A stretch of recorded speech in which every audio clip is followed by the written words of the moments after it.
Já, Valdimar, stórsigur á KR, bara hvernig svona fyrstu tilfinningar eftir leik? Bara virkilega sáttur með 3 stig og svo bara geggjað að setja öll þessi mörk og laga marktöluna.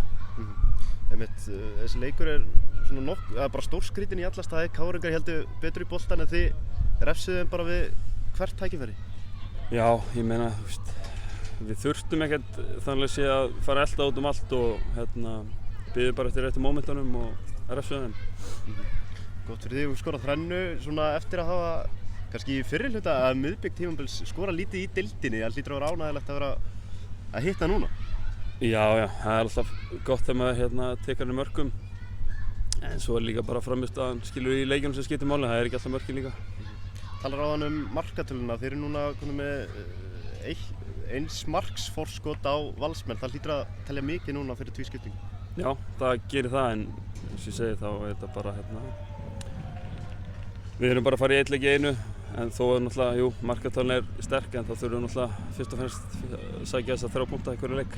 Hvernig leggst þessi endasprettur í því? Þetta er almennilegt? Já, þetta er veisla. Það er bara að bíða að sjá hver fyrsti leikurinn er og byrja að undirbúa sig fyrir hann. Takk hérlega, Valdimar. Takk.